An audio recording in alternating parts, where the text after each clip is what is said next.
Welcome back, everybody, to another episode of Go Blue with Stu. I am your host, Stu Douglass. With me for the third, fourth, fifth, sixth time, who knows, from the Athletic, Brendan Quinn. Yeah, I think you're my most popular guest now. I think I'm just a cheap date, Stu. Do you know what, though? Cheap dates always turn out the best. I don't know where you were gonna take that, but I can assure you that today probably won't be as fruitful for you, pal.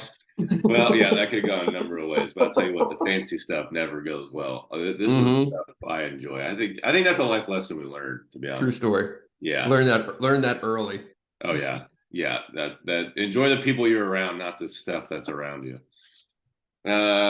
Yeah. So you recently, obviously right for the Athletic, you've been getting blown up about this Beilein article you've written. And it's called John Beilein, the quintessential college coach and the lessons he can't explain. And I had my buddy text me about it. It was an interesting look. I've tried to explain this to people, like even in college and like with sports in general, like how much luck plays a part in everything we do. And it was interesting to see John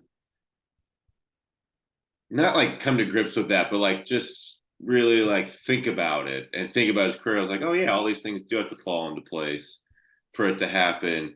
And he's not that type of guy. I think he's like more of like, all right, we're going to keep pressing forward. We're not going to think too much back besides, yesterday's practice or game.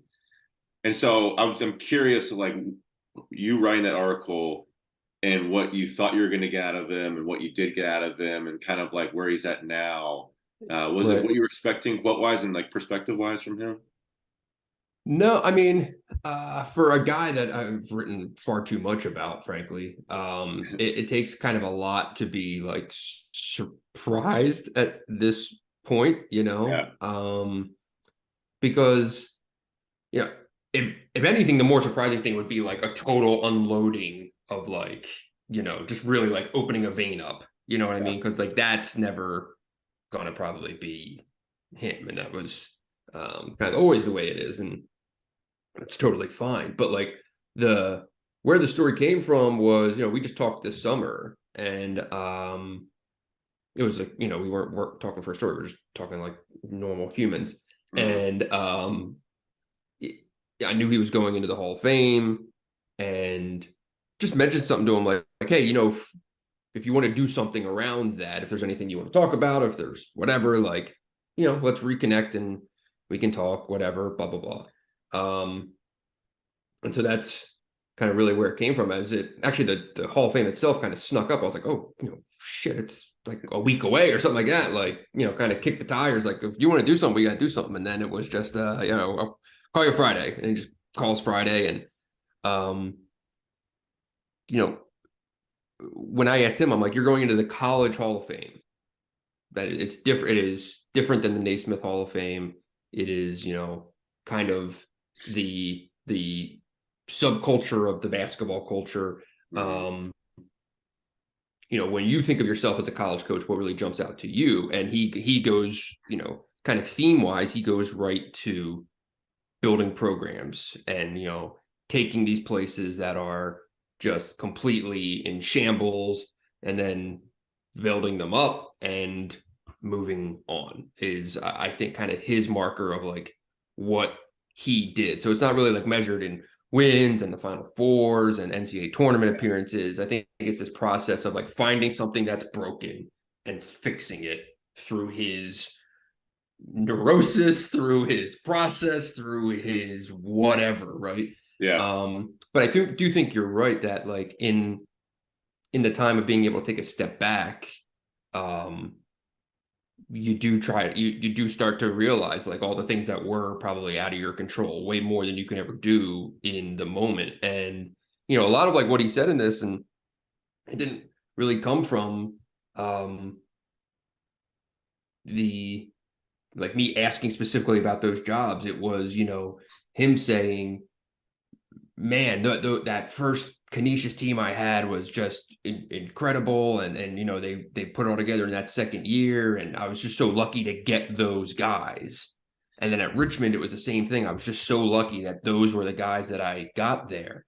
And then you have to wonder, like, well, okay, then the obvious question is, well, what if you didn't get those guys, or what if you took a different job, or what if any number of things? Like he almost didn't take the Richmond job. He turned it down the first time. He told me a story I'd never heard. It didn't make it in the story, so I'll just tell it here. But when Richmond came the first time, so he would have been through 5 years at Canisius, right? Was kind of a name generating interest, I think, generally as a guy who was going to get a job. But after this, at that point in the season, I guess Kathleen's father had just passed. So John's wife, Kathleen, I think her father had just passed. So it was this very kind of emotionally charged time for the family. There's a lot going on, et cetera, et cetera. And then Richmond comes calling, and it was just kind of a, you can't do it. There's just too much going on. We're not going to do it. Yeah. Legendary Richmond AD Chuck Boone, like kind of did the old, like, let's just put a pin in it. Let's just put a pin in it. I'll see you at the Final Four. And John kept telling him, like, oh, no, it's not happening. And he goes, let's just, we'll catch up at the Final Four. We'll go have a cup of coffee. And then so John and Kathleen were driving out to the Final Four that year and talking about it. And I think Kathleen said, like, kind of said that she was at a place that she would be okay with it and blah, blah, blah. But John was more focused on telling Chuck Boone that he was not taking this job. So he's like, you know what? The first rest stop I see in Ohio or in Indiana, I'm going to pull off. I'm going to find a payphone, and I'm going to call Chuck, and I'm going to tell him I'm not taking the job and that we shouldn't even bother meeting at the Final Four. Mm. And so he hits the first exit, and it was Richmond, Indiana was the first exit. And he gets out, and of course John takes it as some kind of omen, whatever, goes in, gets on the payphone. I'm guessing Chuck upped the offer to some larger sum of money, or it made it more enticing, whatever, but he ended up accepting over the phone, basically, and gets back in the car and says, we're moving to Richmond. So, like, all those things that happen, right? Like, who knows, or if he took any of those other jobs, if he took Colgate, or if he got the Colgate job, or if he got the Army job, like, you just never know. There was a story I heard about IU, about Indiana, before he took the Michigan job, that essentially it was his, and then there was a miscommunication, and they hired Tom Crean. Yeah. So it was like, what if Beilein was at IU? Would that have worked? Like, with the type of kids, like with that atmosphere? You wrote about it, I don't remember, I think in 19, when they were going through their coaching search, and you said IU burns all the bulbs. They burn out all the bulbs. And it was like, would he have been good in that atmosphere? So it's like a guessing game that you just can never answer. And it's interesting, the point you brought up, but he brought up programs, because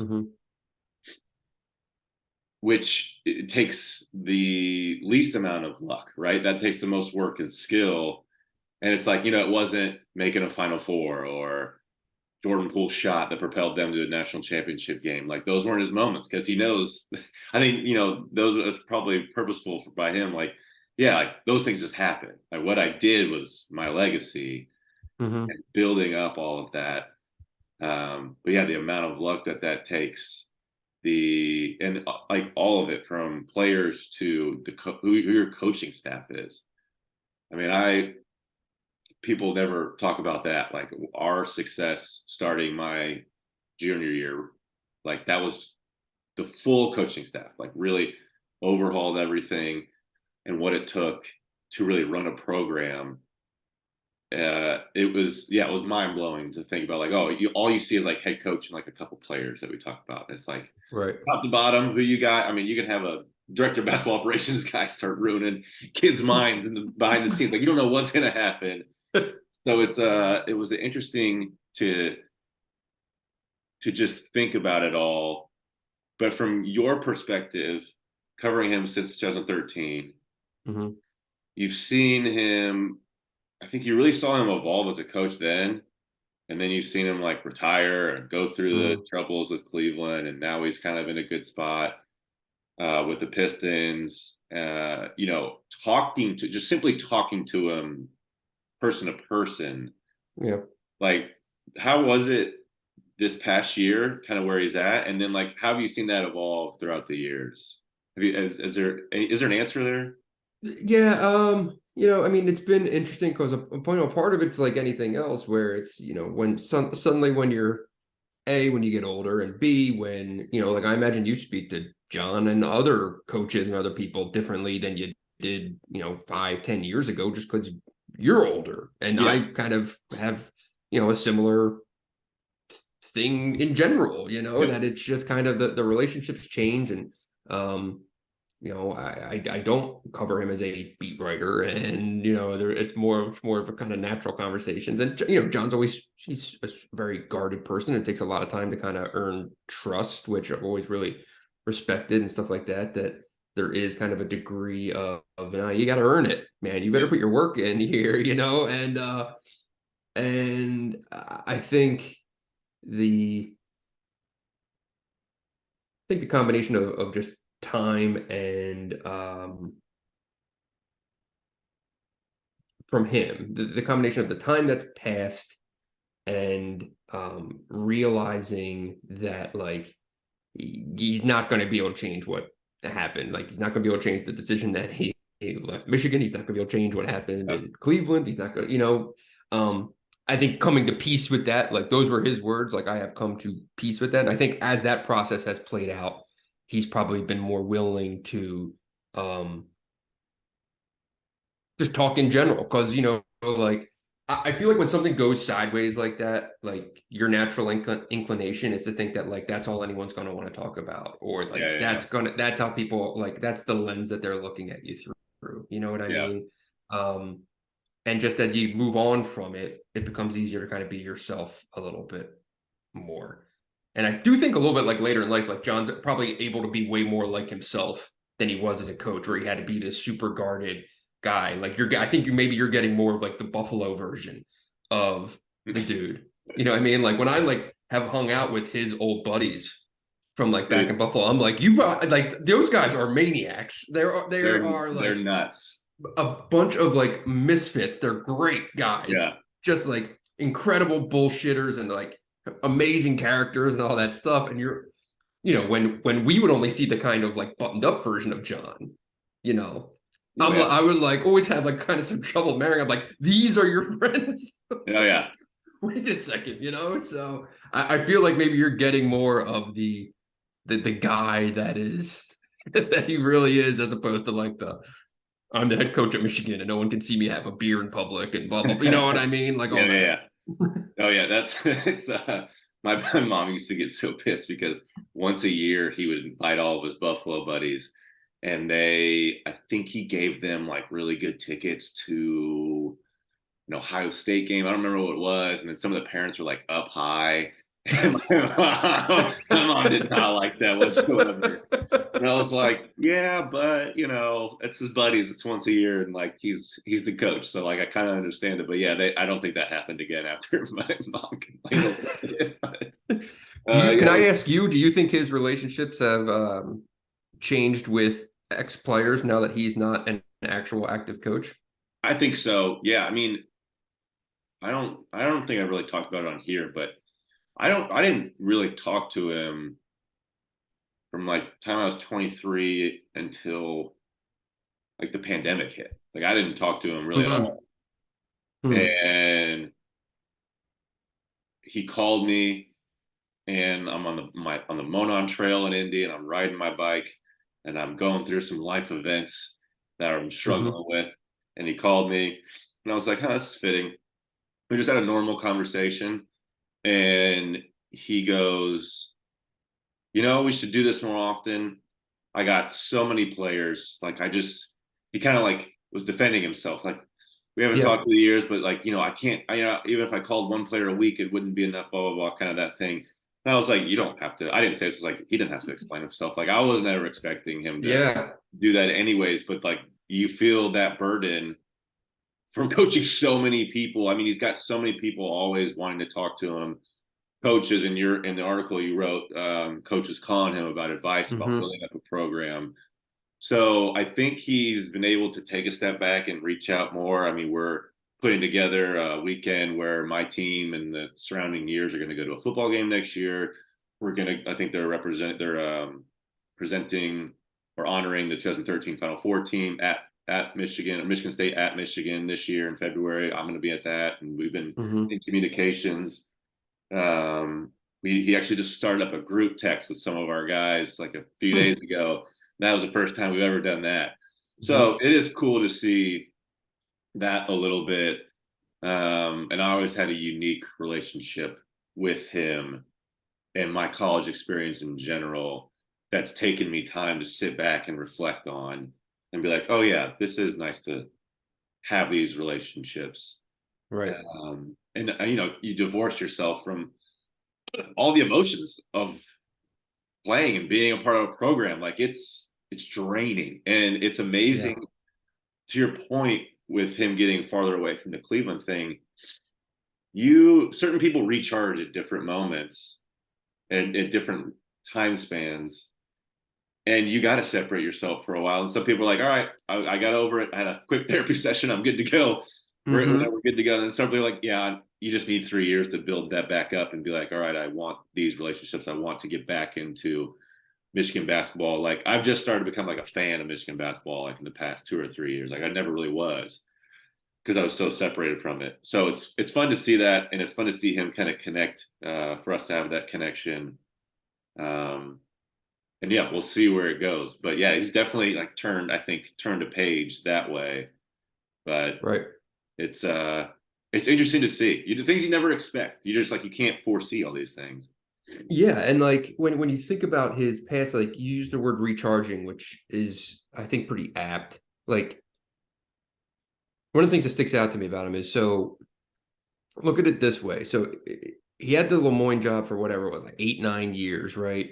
Um, in so he got the Canisius job in 92, and he was like 39 or 40.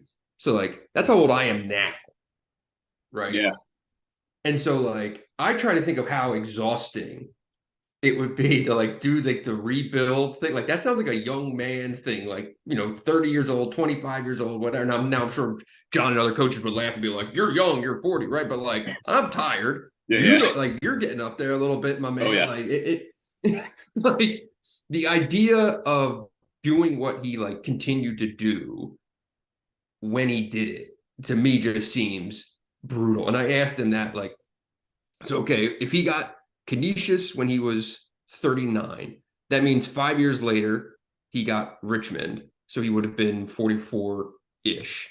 So then it would have been going to West Virginia 5 years after that, rebuilding that program. And then 5 years after that, going to Michigan and yeah, rebuilding that. Like one thing I asked him was, like, at any point were you like, I don't feel like doing this again. I'm just going to stay here. And all these phone calls I'm getting, I'm just going to be like, no, I'm staying yeah, at West Virginia or I'm staying at Richmond. I'm just going to build this thing out. I'm just going to happily be the coach here for 30 years because I don't feel like starting over.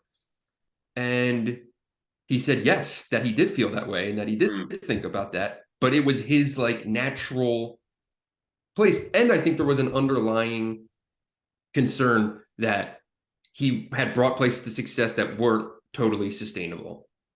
yeah, oh yeah, And that's got to be a thing as a coach when it's like you take Canisius to the NCAA tournament. Okay, man. Well, you're not. That's it. Like you're not going to go to a Final Four at yeah, Canisius, or like if you get to Richmond and you pull off the big upset in the tournament, yeah, right? That's it, man. Like you're probably not going to do much better. So I feel like he would take these places to these heights and then kind of have that sinking feeling of like, oh my God, like, can I keep doing this here? And then which in hindsight is really interesting when you think about Michigan and how like what was going on inside that head, from 13 to 15 when he goes to the Final Four. And then, 2 years later, that was a 500 team. And yeah, there were injuries and extenuating circumstances, but like the people were already talking like, oh man, Trey Burke took Michigan to the Final Four, not John Beilein. Like you were already hearing it. And like, I do wonder if there were any thoughts in there of like, might be time to go, like I did my 5-year thing, but maybe I should bounce. And instead, why Michigan is the outlier in his career is that he didn't leave and took him back to the Final Four in 18. And, who knows what would have happened if he stayed. I think to me, that was his biggest accomplishment. The second Final Four. Yeah, from a program standpoint, where it was like, no, we're going to charge ahead. We're doing it the right way. We don't have all the NBA guys like we did in 13. That doesn't matter. And to prove that you could do it that way again, like that was a big deal. But I've told a story a few times, or like just talked about it. It's not really a story, but he was on the hot seat my junior year, apparently. And I had no idea until like I graduated and the media was like, oh yeah, like people were calling for his head. I'm like, I was worried about the next clip mistake I made on film. Like I couldn't even think of a fathom that. And I was like, because the whole time I didn't think he was doing a bad job. Now that doesn't necessarily mean you should keep the job or that you're good enough for it. But we were like, nothing had changed from my freshman year, which was funny. Like we were doing the same things. We had just changed coaching staffs my junior year, and we were just doing like the exact same thing. And like eventually, I mean, we had to come into Jesus moment as a team, change that whole season around, and then that whole trajectory just sent off. But I mean, he was doing the same stuff over and over, but it's like that Harbaugh effect, right? It's like he had it in the NFL. He had his first time in Stanford, and definitely in the NFL. They loved him. He went out with a ball fire. He went to the Super Bowl, and then players were like, can't stand this guy. We got to move on. Yeah. Like they captured a moment, they captured a feeling, they captured an energy, and then like withstanding an energy, like dealing with a guy for 4 years is a long time. Yeah, it is a long time. So college basketball is perfect for those types of situations. Like it's so different. I feel like for NBA guys, like you got to be Phil Jackson. You got to be people person. In college basketball, like you can just capture a moment with a guy and be like, this is your snapshot of 4 years. We're going to do this in your 4 years. So I'm kind of rambling here, but it is interesting to look at how he was able to stay at Michigan. But that Michigan job was completely different for him. It was like, that was supposed to be the final spot. And I remember them talking the first couple of years. I talked with some coaches or like people, media, whoever, like that was supposed to be his final spot. And he didn't know what to do with it at first. He was like, how do I recruit? Like, people want to come here. This doesn't make any sense. I have to offer a 16-year-old kid. Like, what do you mean? And it was like, yeah, if you want to build a program you want to stay at, you got to do these things like a Duke and a Kansas. You got to do all these things a little different. So it was, it was quite the journey for him. I don't know if he ever talked about that from your time, 13, till he retired or till he moved on from Michigan at all, in terms of like, how he built up the program that way since he got there, in terms of like how he viewed it. Yeah. Not that I recall. I don't, maybe we talked about it. I mean, because anytime you would talk about it as a job or as a program, all it was just how great Michigan is. And now it's just this, right? It's just the hard sell all the time. And you're like, I get it. I know. Yeah. It's fine. Yeah. But like, I do remember being in his office after like Harbaugh got hired, right? And it was just like, Michigan football was just getting all the attention in the world. It was Harbaugh all the time. And I was in his office one day and I'm like, you're just loving this because nobody cares about you or basketball or any of this. And he was like, it's great. This is perfect. Like that was his ideal, is just like, I'm the best, like being like basically the basketball coach at Canisius, like that level of attention, but with the the money and the assets and all the stuff that Michigan has at its disposal, but with the attention of the Canisius coach. Like that's what he wanted to somehow be able to marry those two things. No, it's more fun to be the underdog. That's for sure. But like the point of the luck thing, I think is what really is what sticks with me. Like your team coming together and changing the entire trajectory of his time at Michigan is like, those are like, I'm as a storyteller, like those are the things I'm just fascinated by in terms of like deconstructing history and like what would have happened. And but like, I love all that crap. Right.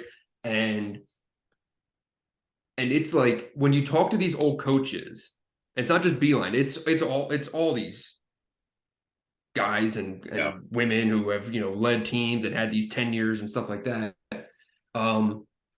Those pivotal moments are just like embedded in their minds of like those, like, what if that game had gone differently, and you don't know where they are. And like, so when we talked for this story, he was walking down Rodeo Drive drinking coffee because the Pistons were out there. So he's walking down Rodeo Drive complaining about the price of the coffee that he's drinking, and we're talking about these kind of flashbulb moments. And he goes back to, I think I mentioned it in the story, the Richmond game at Marist, which I had never heard of. Yeah, he's never mentioned it to me, blah, blah, blah. But he started talking about this game that was in 1989. Or was it that early? I don't know, whenever the hell it was. He started talking about this game as if it were like last week. Yeah. It was incredible. He's like, we had just lost to Western Michigan. We were off to a slow start. We got pantsed in the first half. We're losing by 18 or whatever at Marist. And I'm thinking to myself, like, this is it. Like, the whole thing is coming undone. Like, we might not make it. Yeah. So he's having like an existential crisis going into halftime at Marist. Like, am I going to lose this job? Is my career over? Whatever. And like, he didn't make any coaching adjustment. He just went in and was just like, guys, we got to turn this thing around. And his group of 19 and 20-year-olds were like, just turned into a bunch of shit kickers, suddenly went out and outscored Marist by 20 points in the second half, went on, had a decent year, made the tournament one more time, like a year later, whatever. He got the West Virginia job 2 years after that. But then he's like, well, what happened if the Marist game didn't? Like, that's just crazy to me. I know. It's crazy to me when people mention that with my team in the Michigan State game. Like, and I'm like, I don't know. I feel like we still could have made the tournament losing that game. Because, like, in my mind, we were doing all the right things, And I think I even said that, like, after the game, like, people, it was a huge deal for everyone, right? And I'm like, after the game, I was like, I think, even if we lost, we made big strides. And I feel like people thought I was an idiot for saying that, like, because obviously it's a win-lose situation. But yeah, in my mind, he was just always one foot in front of the other, and it was just going to work out. You do the right things, and it was going to work out. And my parents had taught me that early on, and he just obviously took that to a whole new level and a whole different situations. I was like, yeah, you just, I don't know, you figure it out. Like, it'll figure itself out. You do the right things. So it's funny to reflect on like the small details, because you can do it over and over again. But where was I going to finish this? I had a thought. I don't know. I'm all out of thoughts. Speak you. Too early. AM podcasting is always a dangerous proposition. I've learned this myself. Yeah, it's podcasting in general, especially when you get me and if I ramble for over a minute and you just like, where was I going with this again? But yeah, it's fun. You think he gets into Naismith?